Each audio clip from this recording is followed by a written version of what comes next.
வணக்கம். வெற்றியை நோக்கிய பயணம் SKTV ஃபர்ஸ்ட். செய்தி ஆசிரியர் சாதிக் அகமது. வாசிப்பவர் ஜாஹிதா ஜலால்தீன். ஜனாதிபதி ரணில் விக்ரமசிங்கவை ஆதரிக்கும் மாபெரும் பொதுக்கூட்டம் முன்னாள் முதலமைச்சர் ஹாபிஸ் நசீர் அகமட் அவர்களின் தலைமையில் ஏறாவூரில் இடம்பெற்றது.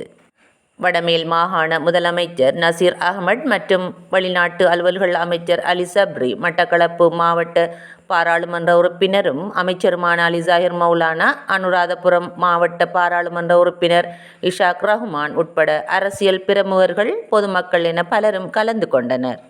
எதிர்வரும் ஜனாதிபதி தேர்தலில் சுயாதீன வேட்பாளராக எரிவாயு சிலிண்டர் சின்னத்தில் போட்டியிடும் தற்போதைய ஜனாதிபதி ரணில் விக்ரமசிங்க அவர்களை ஆதரித்து ஏறாவூர் பிரதேசத்தில் இடம்பெற்ற பிரசார பொதுக்கூட்டத்தில் கலந்து கொண்டு கருத்து தெரிவிக்கையில், இங்கு கௌரவ ஜனாதிபதி ரணில் விக்ரமசிங்க அவர்களை ஆதரிப்பதன் அவசியம் குறித்தும் அவரது கரிசனைகள், ஆளுமைகள் குறித்தும் இந்த நாட்டு மக்கள் இவரது பதவிக்காலத்தில் பெற்றுக்கொண்ட அனுகூலங்கள், மக்கள் நலன்சார் வேலை திட்டங்கள் என்பன குறித்தும் சமர்ப்பணம் செய்யப்பட்டது.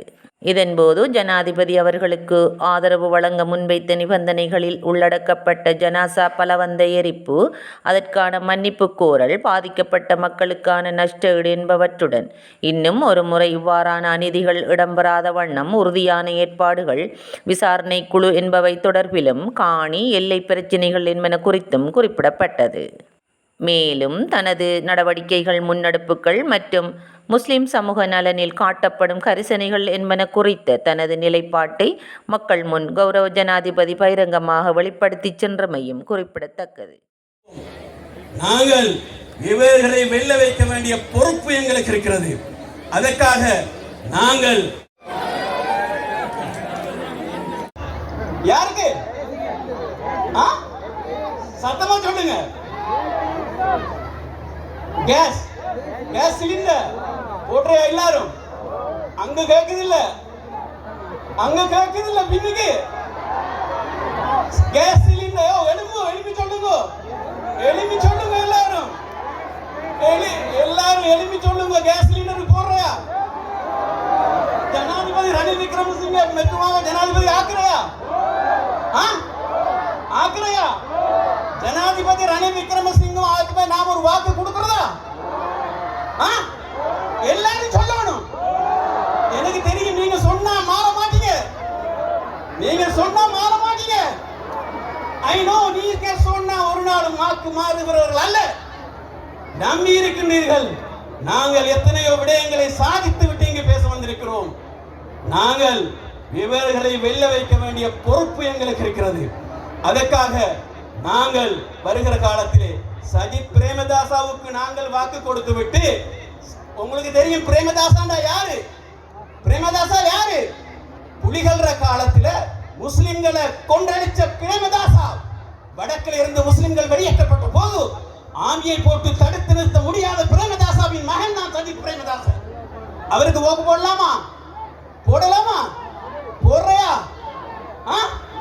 கேட்குதுல சத்தம் இல்ல? சஜித் பிரேமதாசா இல்ல. ஆகவே இவர்களை வெல்ல வைக்க வேண்டிய பொறுப்பு இன்று ரவுஃப் ஹக்கீம் வாரார். இவர் எல்லா இடத்தையும் இருக்கிறார். இவர் ஒரு பொட்டணி வியாபாரி மாதிரி,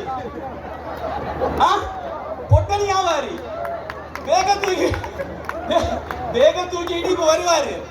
வந்து கேட்டுட்டு போனாருன்னா திருப்பி வருவாரு அடுத்த எலெக்ஷனுக்கு. வந்து பொய்யெல்லாம் சொல்லுவார். அப்படித்தானே? பொய் சொல்ற ரவுஃப் ஹக்கீம் பச்சை போய் வானா ரவுஃப் ஹக்கீம் வானா. ஆகவே அதே போன்றுதான் இன்னைக்கு பாருங்க, ஹிஸ்புல்லாக்கு எங்களுடைய ஜனாதிபதி அந்த யூனிவர்சிட்டியை எடுத்து கொடுத்தார். உங்களுக்கு தெரியும், யூனிவர்சிட்டியை எடுத்து கொடுத்த யாரு? சத்தம் ஜனாதிபதி ரணில் விக்ரமசிங்க. இன்னைக்கு அவர் என்ன முனாஃபிக்தனம் செஞ்சிருக்காரு? முனாஃபிக்தனமா இல்லையா? ஹிஸ்புல்லா செஞ்ச முனாஃபிக்தனமா இல்லையா? சொல்லுங்க, சத்தமா சொல்லணும். எஸ், முனாஃபிக். இன்னைக்கு இவ்வளவு நம்பிக்கையா கொடுத்த, இன்னைக்கு அவர் கோவிட்ல எவ்வளவு அசிங்கமா இருந்தது நம்பிக்கையா கொடுத்து நாங்க எல்லாம் உங்களுக்கு வாக்களிப்போம் என்று சத்தியம் பண்ணி கொடுத்து போட்டு இன்னைக்கு போய் கேவலம் அவருக்கு 3 லட்சம் வாக்கு இல்லையா அப்படி சொல்லி தெரிகிறதுக்கு வெட்கமில்லை ஹிஸ்புல்லாஹ்க்கு. ஆகவே நாங்கள் இவர்களை ஏமாற முடியாது. நீங்கள் எல்லோருமாக சேர்ந்து நாங்கள் இவரை வெல்ல வைத்து ஜனாதிபதி ஆக்க வேண்டிய பொறுப்பை சுமந்தவர்களாக நாங்கள் இருக்கிறோம். நாங்கள் ஆக்குவோம் ஆக்குவோம் ஆக்குவோம் என்று எல்லோரும் எழுந்து சொல்லுங்க. எல்லாரும் எழுங்க, எழுந்து சொல்லுங்க, எழுங்க, எழுந்து சொல்லுங்க. ஜனாதிபதி ஆக்குறியா? ஜனாதிபதி ஆக்குறியா?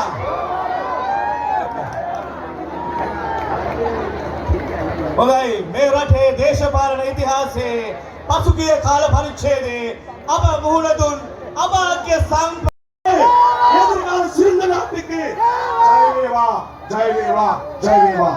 ஒரு காலம் இருந்தது சமுதாயத்துடைய துணை வந்திருக்கின்ற கௌரவ அதிதிகளே, இன்று எமது நாடு ஒட்டுமொத்தமாக கௌரவ ரணில் விக்ரமசிங்க அவர்களால் மாத்திரம்தான் இந்த நாட்டை உரிய முறையில் உயர்த்த முடியும். அவர் செய்தி காட்டியவர், சமாதானத்தை தந்தவர். அதற்காக நாங்கள் தியாகம் செய்தவர்கள். எப்போதும் நாம் மக்களோடு மக்களாக இருந்து 94ஆம் ஆண்டிலிருந்து அவரது தலைமையிலே பயணித்தவன் என்ற அடிப்படையில் சொல்கிறேன். உங்களுக்கு தெரியும், நான் இங்கு வெறுமனே வந்திருக்கவில்லை. இந்த கோவிடுக்கு பின்னால் எமது நாட்டை பங்குரோத்து அடைந்ததன் பின்னால் மாபெரும் அபிவிருத்தியை இந்த பகுதியிலே தந்தது என்றால், நான் கடந்த 6 மாதத்துக்குள் பாராளுமன்ற உறுப்பினராக இருந்து எதிர்க்கட்சியில் இருந்து கொண்டே உங்களுக்கு அதிகபட்சமான சேவைகள் செய்வதற்கு தாராளமாக தந்தவர் கௌரவ ரணில் விக்ரமசிங்க அவர்கள். இங்கே நீங்கள் ஒவ்வொரு பக்கமாக போகுங்கள். மட்டக்களப்பு மாவட்டத்திலே ஒவ்வொரு மூலை முடுக்குகளின் வீதிகள் அபிவிருத்தி செய்யப்படுகின்றன, பாடசாலைகள் அபிவிருத்தி செய்யப்படுகின்றன, பாடசாலைகள் அபிவிருத்தி செய்யப்படுகின்றன.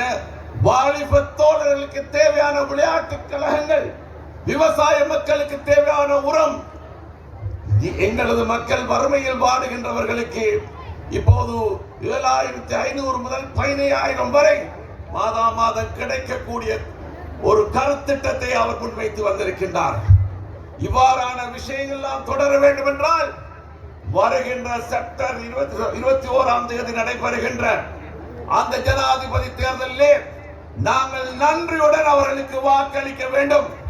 அந்த அடிப்படையில் தான் மக்களுக்காக, நமது சமுதாயத்துக்காக, இந்த நாட்டுக்காக நாங்கள் அவரிடம் இணைந்திருக்கின்றோம். அந்த அடிப்படையில் வெற்றி பாதையில் சென்று கொண்டிருக்கின்றார்கள். இன்று எந்த மாவட்டத்தில் சென்றாலும், இன்று இங்கிருந்து அக்கரை 10 செல்கிறோம், 10 செல்கின்றோம். பல்லாயிரக்கணக்கான மக்கள் அவருக்கு ஆதரவு செய்வதற்காக மட்டக்களப்பு மாவட்டத்திலே மாத்திரம் 80% அதிகமான மக்கள் இன்று வாக்கு கொடுத்து வெற்றி பெற செய்ய இருக்கின்றார்கள். அந்த அடிப்படையில் தமிழ் மக்களும் முஸ்லிம் மக்களும் ஒற்றுமையாக ஒரு வெற்றி வாகை மட்டக்களப்பு மாவட்டத்திலே நாங்கள் கொடுக்க தயாராக இருக்கின்றோம். 1999ஆம் ஆண்டு தீர்ப்பதற்கு உங்கள் ஒவ்வொரு கடமை அவர்களுக்கு வாக்களிப்பது. இவ்வாறான பல விஷயங்களை அவர்களிடம் கையளித்துத்தான் நாங்கள் இன்று அவர்களுக்காக, அவரது வெற்றிக்காக உத்தரவாதம் பெற்றவர்களாக இருக்கின்றோம். இதோ இருக்கின்றார் முஸ்லிம் காங்கிரசின் தேசிய கொள்கை பரப்பு செயலாளர் முபீன் அவர்கள், முன்னாள் மாகாண சபை உறுப்பினர்கள். அவர்கள் விரக்தி அடைந்தவராக, அங்கு முஸ்லிம் காங்கிரஸால் எந்த விதமான ஒப்பந்தங்களும் செய்யப்படவில்லை. நாங்கள் ஜனாதிபதி அவர்களிடம் கேட்டதற்கு அத்தனையும் செய்து தருவதற்காக எங்களுக்கு ஒத்துழைப்பை தந்திருக்கின்றார்கள். எனவேதான் இப்படிப்பட்ட உண்மையான இனமத பேதமற்ற முறையிலே, நல்ல முறையிலே எங்களுக்கு சேவை செய்யக்கூடிய முஸ்லிம்களுக்கு தேவை என்ன? எங்களது முஸ்லிம் மார்க்கம் கடந்த காலத்திலே எவ்வளவு மோசமான முறையிலே நாங்கள் கடந்த காலத்திலே கஷ்டப்பட்டோம். எங்களது மையத்து கூடுகளை வெறுத்தார்கள். அந்த அப்படியான நிலைமைகள் எல்லாம் எங்களது ஜனாதிபதி மூலமாக ஒரு மாதம் ஏற்படாது. அதற்காக நான் ஒப்பந்தம் செய்கின்ற நேரத்திலே அவர்கள் சொன்னார், அலிசாயர் கட்டாயம் நான் இந்த கோவிடால் பாதிக்கப்பட்ட மக்களுக்கு அவர்களுக்கு அந்த மக்களுக்கு உரிய கொடுப்பனவுகளையும் கம்பன்சேஷனையும் நான் கொடுக்க தயாராக இருக்கின்றேன் என்று கைச்சாத்தி தந்திருக்கின்றார். ஒரே ஒருத்தர் இவ்வாறான ஒரு மனிதனை, ஒரு மனிதனை நாங்கள் மதித்து இவர்களுக்காக நாங்கள் எங்களது வாக்குகளை கொடுக்க வேண்டும் என்று அன்பாய் கேட்டு, ஜனாதிபதி அவர்கள் அவரது பேச்சிலே நாங்கள் எந்த அளவுக்கு முஸ்லிம்களுடன் இன மத பேதமற்ற அவர்களுக்கு உரிமைகளை, அரசியல் உரிமைகள், காணி உரிமைகள், அத்தனை விஷயங்களையும் சமமான முறையிலே நாங்கள் பெறுவதற்கான வழிவகைகள் செய்வதற்காக நாங்கள் ஒப்பந்தம் செய்து அவருக்கு ஆதரவு அளிக்கின்றோம். அவற்றை பெறுவதற்கு நீங்கள் செய்வது கேஸ் சிலிண்டர். மறந்து விடாதீர்கள், கேஸ் சிலிண்டருக்காக நீங்கள் தாய்மார்களே பட்ட பாடு என்ன சொல்கிறீர்கள்? ஆமாம், நீங்கள் பட்ட பாடு. கியூவில் நின்றீர்கள், பெட்ரோலுக்காக கியூவில் நின்றோம், டீசலுக்காக கியூவில் நின்றோம். ஒரு மையத்துக்கு கொழும்பிலிருந்து வர வேண்டும் என்றால் கார் இருந்தது, காசு இருந்தது, டீசல் இல்லை, பெட்ரோல் இல்லை, வர முடியவில்லை. ஆனால் இன்று அப்படிப்பட்ட நிலைமைகள் எல்லாம் மாற்றி தந்த ஒரு சாதனை வீரன் யார் சொல்லுங்கள்? ரணில் விக்ரமசிங்க அவர்களுக்கு தான் உங்களது ஆதரவை கேஸ் சிலிண்டர், மறந்து விடாதீர்கள், கேஸ் சிலிண்டருக்கு உங்களது வாக்குகளை கொடுத்து அமோக வெற்றியை கொடுங்கள் என அன்பாய் கேட்டு, அவங்களுக்கு அல்லாட காவல், we will wish them good and கையுண்டு ஓடினாங்க. அப்ப அவங்களுக்கு என்ன தேவை இருந்துச்சு? நாடு என்ன நடந்தாலும் காரியம் இல்ல, நாடு நாசமாய் போனாலும் காரியம் இல்ல, தான் பவருக்கு வரணும். அந்த நேரத்தையில எங்களுடைய மாண்புமிகு ஜனாதிபதி அவர்கள் அதுக்காக நான் அவரை சப்போர்ட் பண்றேன்.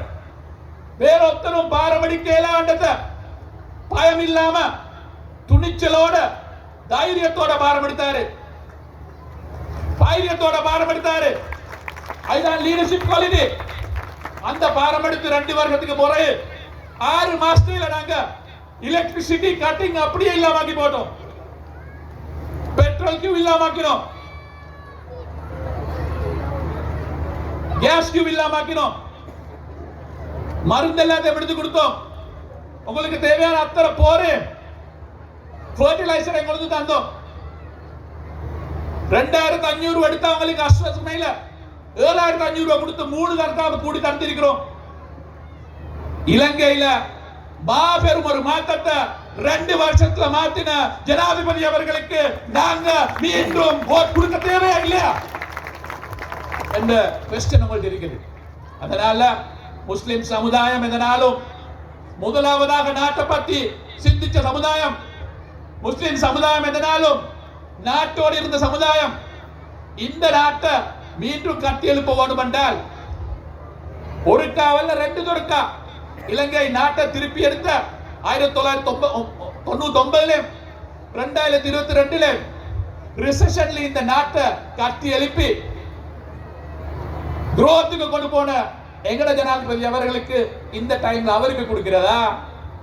அப்படி இல்லாம வேறொருத்தருக்கும் அந்த டைம் இதை பாரமெடுக்கலாதவங்களுக்கு கொடுத்து மீண்டும் நாங்க ஆராய்ச்சி செய்யறதா, எக்ஸ்பெரிமெண்ட் பண்றதா என்ற கொஸ்டின் தான் எங்களுக்கு இருக்குது. நேற்று நான் கண்டன் ஒரு பார்ட்டி அவங்க ஏசிஎம்சில செல்றாங்க, அவங்க ஒபேஷன் லீடரோட சைன் பண்ணிக்கிறாங்க. என்ன கேட்பாங்க? மினரல் சாண்ட் இருக்கிறது தாங்க, சிடபிள்யூ இருக்கிறது தாங்க, உங்களோட இறக்கத்துக்கா அவங்களோட இறக்கத்துக்கா? நீ எந்த நாளும் இந்த ஜாதி மத குலம் என்று சொல்லி எங்களுக்கு எந்த நாளும் செய்யலாது. நாங்க மெயின் பார்ட்டியோட சேர்ந்து திரு ரணில் விக்ரமசிங்க அவங்களோட சேர்ந்து இந்த நாட்டை கட்டி எழுப்பதற்காக எல்லோரும் சேர்ந்து அவருக்கு வாக்கு போடுவோம் சொல்லி கேட்டுக்கொண்டு அதோட மிச்சம் வேற நேரம் இல்லாம நான் அவங்களோட கேட்கிற ஒரே ஒரு விஷயம் தான், லாஸ்ட் 2 இயர்ல இன்டர்நேஷனலி முஸ்லிம் ஊர்களை தவறினால் பலஸ்தீன மக்களுக்காக ஆக பெரிய குரல் கொடுத்த ஒரு கண்ட்ரி எங்கட நாடு என்றத நான் மிச்சம் பெருமையோட சொல்றேன். திரு ஜனாதிபதி அவர்கள் காதா பிள்ளைகளுக்காக ஒரு ஃபண்ட் உண்டாக்கினாங்க. $2 மில்லியன் நாங்க அனுப்பி இருக்கிறோம் அவங்களுக்கு. இவளை கஷ்டத்தோட இன்ஷா அல்லாஹ் காதால ப்ராப்ளத்தை சால்வ் ஆயினால் நாங்க காதால ஒரு ஸ்கூல் அனுப்பி அனுப்போம். இன்ஷா அல்லாஹ் பிரசிடென்ட் செல்றிக்கிறாங்க அவங்க ஸ்ரீலங்கன் இன்டர்நேஷனல் ஸ்கூல் ஒன்று சமைத்து காதா உள்ள மக்களுக்கு நாங்கள் கொடுப்போம் இன்ஷா அல்லாஹ். பலஸ்தீனர் மக்களுக்காக பெரிய குரல் கொடுக்கக்கூடிய ஒரு நாடாக இந்த இலங்கை மாறி உள்ளது திரு ரணில் விக்ரமசிங்கே அவர்களுடைய லீடர்ஷிப்ல. அதனால தாய்மார்களே, தந்தைகளே, உலமாக்களே, நாங்க நல்லா யோசிச்சு பார்க்கணும். 2022 இருந்த அந்த நிலைமைக்கு மீண்டும் போறதா? அப்படி இல்லாட்டி இந்த நாட்டை இந்த வந்தல் பாதையில முன்னே கூட்டிக்கொண்டு போய்த்து மக்களுக்கு தேவையான சிச்சுவேஷன் உண்டாக்கி மீண்டும் அபிவிருத்திக்கு போறதான்றதை நீங்க யோசிச்சு பார்க்கணும். 20 லட்சம் பேருக்கு உரிமை என்ற முறையில நாங்க உங்களுக்கு கூட காணியை திருப்பி தர்றதுக்காக, எழுதி தர்றதுக்காக, உரிமையோட தருவதற்காக நாங்க ரெடியா இருக்கிறோம். 1 லட்சம் பேரை கொடுத்திருக்கிறோம். இந்த 19 லட்சம் உள்ள மனுஷனுக்கு டீட் கிடைக்கணும். அவர் இருந்தா தான் செய்வாங்க. 2003 அவர் செய்ய பார்த்தாங்க, இன்றைக்கு வந்ததுக்கு பிறகு செஞ்சிருக்கிறாங்க. அதனால உங்களோட காணிக்கு உரிமை வேணும் என்றால் திரு ஜனாதிபதி அவரோடு மீண்டும் அவரை ஜனாதிபதி அங்க கேட்டுக்கொண்டு இந்த கூட்டத்தை அரேஞ்ச் பண்ணியுள்ள திரு நசீர் அஹமட் அவர்களுக்கும் அடுத்த முக்கியமானவர்களுக்கும் என்னுடைய இந்த தேர்தல் சவாலுக்கு முகம் கொடுக்கின்ற தேர்தல் என்பதை அனைவரும் நன்றாக தெரிந்திருக்க வேண்டும். என்னுடைய உறவுகளே, உங்களுக்கு நன்றாக தெரியும், 2 வருடங்களுக்கு முன்பதால் இந்த நாட்டிலே நடந்த வரலாற்று உண்மைகளை தெரிந்த சமூகம் நீங்கள். உங்களுக்கு நன்றாக தெரியும், இந்த நாட்டிலே இந்த மாவட்ட விவசாய மக்கள் வாழ்கின்ற மாவட்டம் இந்த விவசாயிகளுக்கான விவசாய உற்பத்தியை பெறுவதற்காக 50 நாய் ரூபாய்க்கு கூட புகழ் இல்லாத யுகத்திலே நீங்கள் உங்களுடைய காலங்களை கழித்த வரலாறு தெரியும். அந்த காலத்திலே விவசாயத்தை உற்பத்தி செய்துவிட்டு விவசாயத்தில் உற்பத்தி செய்யப்பட்ட பொருட்களை ஊத்தா மெஷினூடாக வீடு கொண்டு வருவதற்கு 5 லிட்டர் பெட்ரோல் இல்லாமல் பாதையோரத்திலே பல மாத காலம் நீங்கள் படித்த வரலாறு உங்களுக்கு தெரியவில்லையா? உங்களுடைய குழந்தைகள் படிப்பதற்கு 18 மணித்தியாலம் மின்வெட்டு இல்லாமல் இருந்த நிலைமை உங்களுக்கு தெரியவில்லையா? வைத்தியசாலைக்கு சென்றால் மருந்தில்லாத வரலாறு உங்களுக்கு தெரியவில்லையா? அதே நேரம் இந்த நாட்டிலே நீதி இருக்கவில்லை. ஒரு பார்லமெண்ட் உறுப்பினர் பாதையிலே அடித்து கொண்ட வரலாறு உங்களுக்கு தெரியவில்லையா? இப்படியான ஒரு காலகட்டத்திலே இந்த நாட்டிலே ஒரு சவால் வந்தது. இந்த சவாலை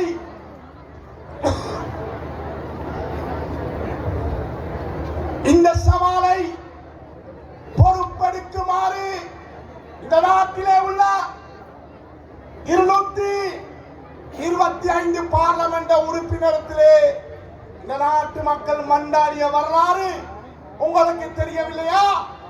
நீங்கள் அனைவரும் பாதையிலே படுத்துக் கொண்டு பல மாத காலமாக தியோ தியோ பெட்ரோல், தியோ தியோ போற, தியோ தியோ லைட் கொதிரவில்லையா? நீங்கள் இப்படியான ஒரு வரலாறை என்னுடைய உறவுகளே நீங்கள் கண்டீர்கள். இந்த சவால் சந்தர்ப்பத்திலே இந்த நாட்டிலே உள்ள அனைத்து தலைவர்களிடத்திலே மன்றாடினார்கள் இதை பொறுப்பெடுக்குமாறு. அந்த சந்தர்ப்பத்திலே எந்த தலைவனும் பொறுப்பெடுப்பதற்கு மறுத்த வரலாறு உங்களுக்கு தெரியும். இந்த நாட்டிலே உள்ள 2 கோடி மக்கள் மன்றாடினார்கள் இந்த பொறுப்பை எடுக்குமாறு. அந்த சந்தர்ப்பத்திலே இந்த நாட்டில் மட்டுமல்ல முழு உலகமும் சொன்னது இதை பொறுப்பெடுக்காதே, பொறுப்பெடுத்தால் இந்த சவாலை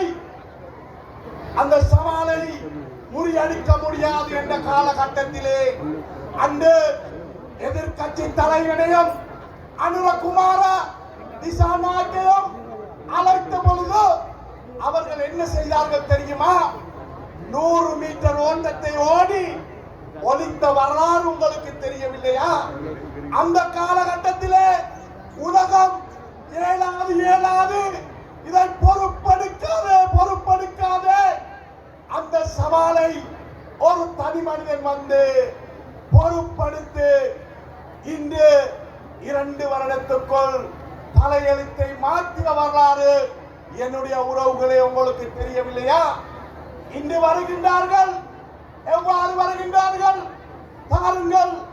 நாங்கள் இந்த நாட்டை கட்டி எழுப்புவோம் என்று அன்று அந்த சவால் நிறைந்த சந்தர்ப்பத்திலே இந்த நாட்டை செய்ய முடியாது என்று அவருடைய என்று சொல்கின்றார்கள்.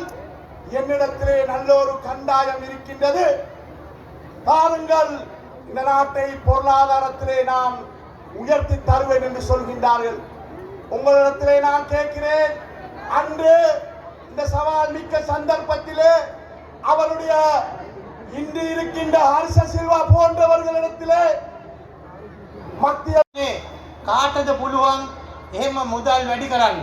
நாம் கேட்கின்ற யாருக்கு முடியும் இந்த வகையில பணத்தை அதிகரிக்க செய்வதற்கு? කාටද පුළුවන් ධන දේශීය නිෂ්පාදනය වැඩි කරන්න? யாருக்கு முடியும் தேசிய மொத்த உற்பத்தியை அதிகரிக்க செய்வதற்கு? සජිත්ට පුළුවන්ද? சஜித்துக்கு முடியுமா? අනුරට පුළුවන්ද? அனுராவுக்கு முடியுமா? இல்லை. இல்லை.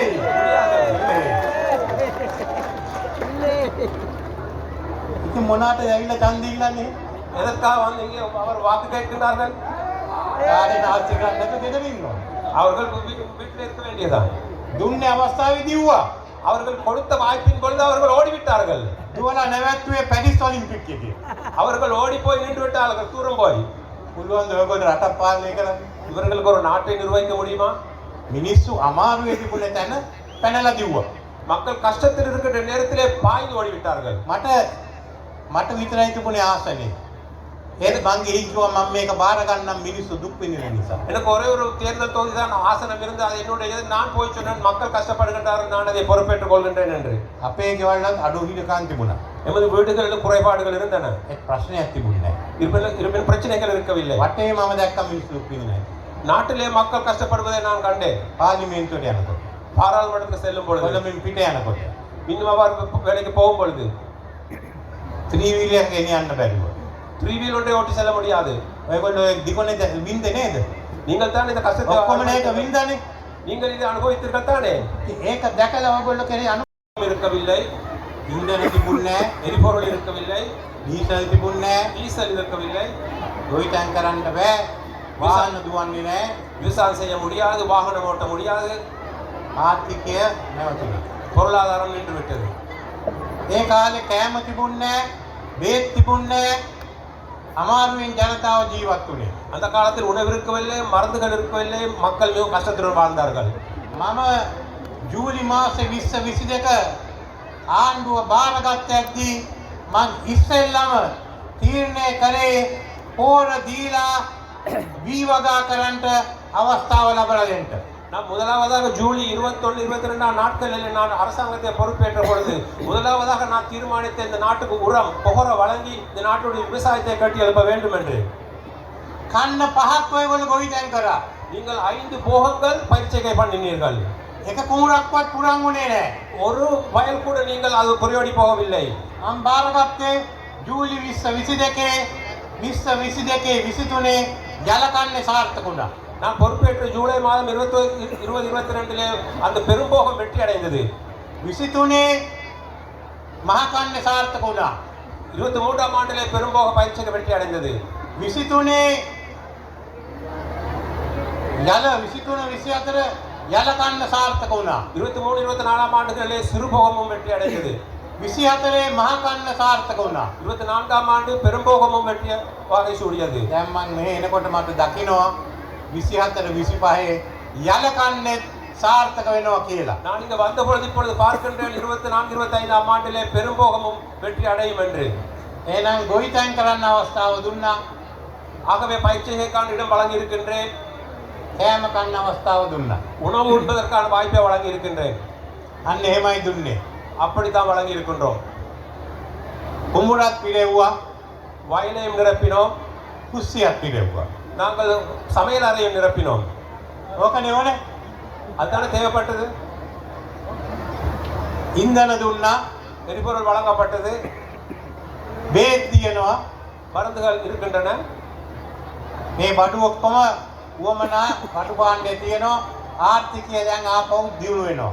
இந்த அத்தியாவசியமான பொருட்கள் அனைத்தும் இப்பொழுது காணப்படுகின்றது. பொருளாதாரம் மீண்டும் எழுச்சி பெறுகின்றது. දැන් සංචාරක වෙනවා. ඉතින් බිස්නස් තියෙනවා. உல்லாச பிரயாணிகள் வருகின்றார்கள். ஆகவே வர்த்தகம் நடக்கின்றது. බඩු මිලක් අඩු වෙලා තියෙනවා. பொருட்களின் விலையும் குறைந்திருக்கின்றது. තවත් අඩු කරන්න ඕනේ කියලා මැඩම් කියනවා. இன்னும் குறைக்க வேண்டும் என்று மேடம் சொல்கின்றார்கள். ඒක මම පිළිගන්නවා. அதை நான் ஏற்றுக்கொள்கின்றேன். ඔක් අමාරුවෙන් ඔක්කොම හිටියේ. மிகவும் கஷ்டத்துடன் தான் எல்லோரும் இருந்தீர்கள். තවත් බඩු මිල අඩු කරන්න ඕනේ. இன்னும் பொருட்கள் விலை குறைக்க வேண்டும். කොහොමද බඩු මිල අඩු කරන්නේ? எப்படி விலையை குறைப்பது? රුපියල ශක්තිමත් කළා. ரூபாவை வலுவுள்ளதாக மாற்ற வேண்டும். මම බාරගත්ත ඇති ඩොලර් එකකට රුපියල් කීයද? 370යි. நான் பொறுப்பேற்கும் பொழுது ஒரு டாலரின் விலை என்ன, பொறுமதி என்ன? 370 ரூபாய். අද ඒකට රුපියල් ඩොලර් එකකට රුපියල් 300යි. இப்பொழுது அது 300 ரூபாவாக குறைந்திருக்கின்றது. මම මේ රට බාරගත්ත ඇති විශේෂයෙන්ම අපේ දළ දේශීය නිෂ්පාදනය 2019 ඩොලර් බිලියන 83යි. ඒක ඩොලර් ඒක 89යි. ඒක අඩු වෙලා තිබුණා ඩොලර් බිලියන 76කට. අනුකම්පා කරේ නැද්ද? அனுதாபம் கொள்ளவில்லையா? ආණ්ඩුව ගන්න කිව්වම පැනලා ගියා. அரசாங்கத்தை பொறுப்பேற்று சொன்னால் அவர்கள் தப்பி ஓடி விட்டார்கள். මම ඇවිල්ලා ආණ්ඩුව ගත්තා. நான் வந்து அரசாங்கத்தை பொறுப்பேற்றேன். මට බයිනවා මං ද්‍රෝහියෙක්. நான் துரோகி என்று எனக்கு அவர்கள் ஏசுகின்றார்கள், தூற்றுகின்றார்கள். මං හොරු ආරක්ෂා කරනවා. நான் கல்வர்களை காப்பாற்றுவதில் சொல்கின்றார்கள். එච්චරයි හිතන්නේ. அதை பற்றி மாத்திரம் தான் சிந்திக்கிறார்கள். ඔයගොල්ලේ කුස්සිය ගැන, ඔයගොල්ලේ පසුම්බිය ගැන, ගෙදර තිබුණේ සල්ලි ගැන, ත්‍රිවිලයක් ගැන ඒගොල්ලෝ හිතුවේ නැහැ. உங்களுடைய சமையலறை தொடர்பாக, உங்களுடைய பணப்பாய் தொடர்பாக, உங்களுடைய கேஸ் தொடர்பாக அவர்கள் சிந்திக்கவில்லை.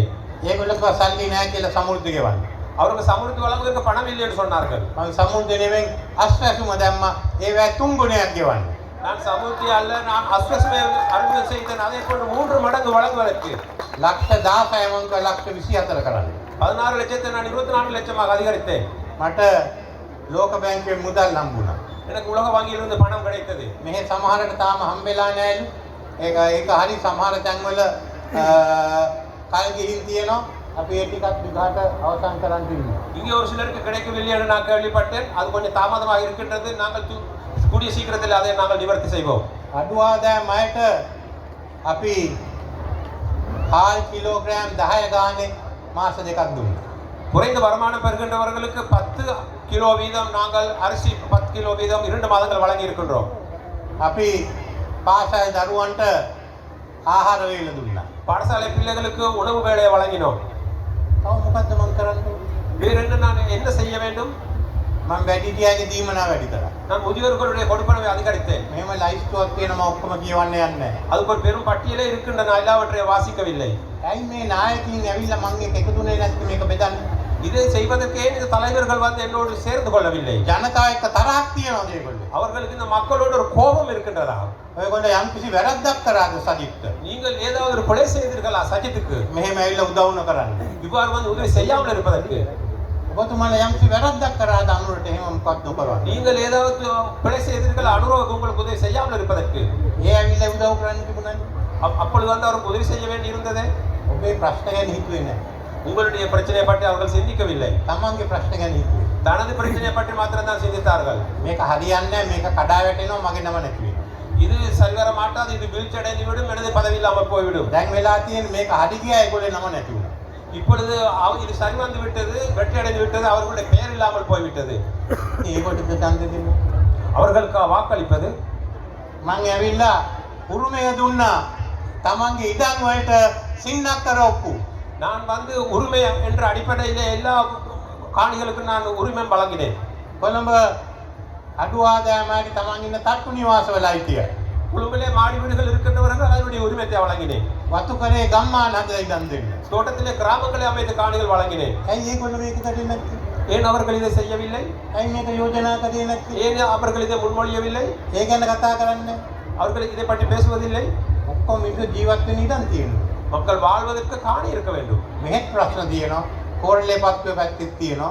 අපි ඒ නිසා මේ ප්‍රදේශයටත් මේ තදවදයන් නැතුව ඉඩම් හොයන්න වැඩ කටයුතු කරනවා ඊළඟ ආණ්ඩුවේ. இன்னும் பிரச்சனை இருக்கின்றது. கோணரை பட்டு பிரதேசத்திலும் இருக்கின்றது. ஆகவே எந்த விதமான நெருக்கடியும் இல்லாமல் வாழ்வதற்கு நாங்கள் இந்த பிரதேசத்திலும் நாங்கள் காணிகளை வழங்குவோம்.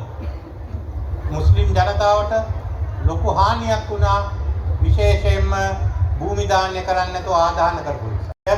වෛද්‍ය පීඨයට දෙන්න. விரும்பினவர்களுக்கு நல்லடக்கம் செய்யலாம், விரும்பினவர்களுக்கு தானம் செய்யலாம், விரும்பினவர்களுக்கு அவர்களுடைய உடலை மருத்துவத்துறைக்கு வழங்கலாம். අලි සබ්බි ඇමතුමා එන සුමානේ මේක කැබිනට් මණ්ඩලයට ගෙනල්ලා අපි ගැසට් කරනවා. அடுத்த வாரம் அமைச்சரவையில் இந்த அலிசபரி அமைச்சர் அவர்கள் இதை கொண்டு வந்து நாங்கள் கெசட்ல அனுப்புவோம், பதிவிடுகின்றோம். ඇයි සජිත් මෙහෙම පනතක් ගෙනාවේ නැත්තේ? ஏன் சஜித் අනුර මෙහෙම පනතක් ගෙනාවේ නැත්තේ? මේක මුදල් පනතක් නෙමෙයි ඕන මන්ත්‍රීයට ගෙන්න පුළුවන්. ஏன் சஜித் இப்படி ஒரு சட்டத்தை கொண்டு வரவில்லை? அனுர ஒரு சட்டத்தை கொண்டு வரவில்லை. இது ஒரு நிதி சட்டம், எந்த ஒரு உறுப்பினருக்கும் கொண்டு வரலாம். ඒ වගේම අපි මේ පැලිමද හානි වුණේ අයට වන්දි ගෙවන්නත් මම කොමිටියක් පත් කරනවා. இவ்வாறு பங்கம் ஏற்பட்டவர்களுக்கு நாங்கள் நட்டஈடு வழங்கவும் ஒரு கமிட்டியை நியமித்திருக்கின்றேன். ආණ්ඩුවක් හැටියට ඒ සිදුවුණේකට ඒ ගිය ආණ්ඩුවෙන් සිදුවුණේ මම යටද නෙමෙයි. කෙසේ හෝ ආණ්ඩුවකින් සිදුවුණේ නිසා මේ ආණ්ඩුව ඒ ගැන මුස්ලිම් ජනතාවගේ සමාව ඉල්ලුවා. நாங்கள் செய்யவில்லை, இருந்தாலும் அரசாங்கம் என்ற வகையிலே கடந்த அரசாங்கத்தினால் தான் இது செய்யப்பட்டது. இருந்தாலும் அரசாங்கம் என்ற வகையிலே நாங்கள் முன்னே அரசாங்கத்தில் நடைபெற்றிருந்தாலும் நாங்கள் அரசாங்கம் என்ற வகையில் உங்களிடம் அந்த நடைபெற்ற விடயங்கள் தொடர்பாக மன்னிப்பு கோருகின்றோம். සජිත් ඕක ගන්නවා. சஜித் அதை செய்தாரா? අනුරෝග කරනවා. அனுராதை செய்கின்றாரா? දෙකම කරන්නේ. இருவரும் செய்வதில்லை. දැන් අපි තව දුර යන්න තියෙනවා. இன்னும் தூரம் எங்களுக்கு போக வேண்டி මෙතන இருக்கின்றது. ඉවර වෙන්නේ නැහැ. මෙතන පටන් ගත්ත විතරයි. තව අවුරුදු දෙක තුනක් කොහොම නැහැ. இத்துடன் முடிவடைவதில்லை. இங்கே ஆரம்பித்தது மாத்திரம்தான். இன்னும் 2-3 வருடங்கள் தேவைப்படுகின்றது. අපිට ආධාරවම නැහැ. எங்களுக்கு உதவி நலுவதி தேவைப்படுகின்றது. මම IMF එකට කතා කළා. රටවල් 17කට කතා කළා. චීනෙට කතා කළා. අපි දැන් ආධාර අරගෙන තියෙනවා. நான் IMF-க்கு பேசி, சீனாவுக்கு பேசி 14 நாடுகளுடன் பேசி நான் உதவிகளை பெற்றிருக்கின்றேன். අපි ගිවිසුමකට ඇවිල්ලා තියෙනවා. ஒரு உடன்பாட்டுக்கு நாங்கள் வந்திருக்கின்றோம். ගිවිසුම කැඩුවොත් අපිට මුදල් හම්බෙන්නේ නැහැ. உடன்படிக்கை மீறினால் நமக்கு நிதி கிடைக்காது. ඒත් සජිත් කියනවා අපි මේ ගිවිසුම කඩන්න යනවා. අපි මේ සමහර වගන්ති වෙනස් කරනවා. நாங்கள் අනුර කියනවා අපි මේ වගන්ති වෙනස් කරනවා. சஜித் சொல்கின்றார் நாங்கள் இந்த உடன்படிக்கை மீறப் போகின்றோம், நாங்கள் அதில் சில வாசகங்களை மாற்றுவோம் என்று. அனுராக் சொல்கின்றார் இதை மாற்றப் போகின்றோம் என்று. එහෙම කරාම මොකක්ද වෙන්නේ? රුපියල ආපහු 370ට යනවා. භාගවලට 400ට යනවා. அப்படி நடந்தால் என்ன நடைபெறுகிறது? ரூபா மிகவும் பலமிழந்து விடும். டாலர் 370 ரூபாவாக வந்துவிடும். මැරෙන්න ගිය මිනිහා බේරලා ගඟට වැටිලා මැරෙන්න ගිය මිනිහා බේරලා ගම් ඉවුරේ ගෙනාම ආපහු අපි ගඟට පයින්නවද? ஆற்றிலே அடித்து செல்கின்ற மரணிக்க போகின்றவரை காப்பாற்றி கரையிலே கொண்டு வந்த பின்பு நாங்கள் மீண்டும் ஆற்றிலே குதிப்பதா? ඒකනේ ගියා කියන්නේ. அதைத்தான் அவர்கள் சொல்கின்றார்கள். මේ රට අපි හදන්න ඕනේ. நாங்கள் இந்த நாட்டை கட்டி எழுப்ப வேண்டும். ඊට වගේ අයට අපි අනාගතයක් දෙන්න ඕනේ. இங்கே இருக்கின்ற போன்ற மக்களுக்கு நாங்கள் எதிர்காலத்தை கொடுக்க வேண்டும். මේක ආරම්භයක් විතරයි. இது ஒரு ஆரம்பம் மாத்திரமே. අපි ඉදිරියට යන්න ඕනේ. நாங்கள் முன்னே செல்ல வேண்டும். ඒකයි මේ ඡන්දයට ආවේ. அதுக்குத்தான் இந்த தேர்தலுக்கு வந்திருக்கின்றேன். ඔබේ අනාගතය ගැන හිතන්න. உங்களுடைய எதிர்பார்ப்பை பற்றி சிந்திப்பதற்கு, ඔබේ අනාගතය ගැන හිතන්න. உங்களுடைய எதிர்காலத்தை பற்றி சிந்திப்பதற்கு, ඒක ආරක්ෂා කරන්න ගෑස් සිලින්ඩරයට ඡන්ද දෙන්න කියලා මං කියනවා. அதை பாதுகாத்துக் கொள்வதற்காக நீங்கள் கேஸ் சிலிண்டருக்கு வாக்களியுங்கள் என்று வேண்டிக் கொள்கின்றேன். නැත්තම් ගෑස් සිලින්ඩර් නැතුව ජීවත් වෙන්න. இல்லாவிட்டால் கேஸ் சிலிண்டரும் இல்லாமல் தான் வாழ வேண்டி வந்துவிடும்.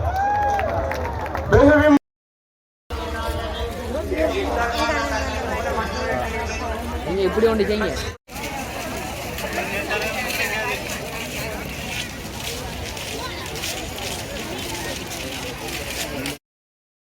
சிந்தனை தெளிவு, அனுபவ அறிவு, ஆற்றல் அத்தனையும் ஒருங்கிணைந்த சர்வதேசம் ஏற்றிக்கொண்ட தேசம் இல்லாமல் கோஷம் போடாமல் தன்னிகரான ஒரு தலைவனாக இன்று எமது நாட்டின் அதிவேக ஜனாதிபதி ரணில் விக்ரமசிங்கே அவர்கள்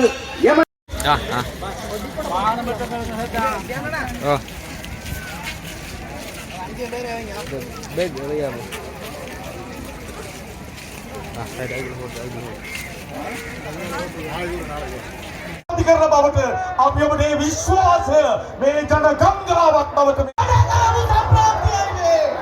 செய்தியாளர் சாதிக் அகமது தெரிவித்துள்ளார். தொடர்ந்தும் SKTV ஃபர்ஸ்டுடன் இணைந்திருங்கள். வணக்கம்.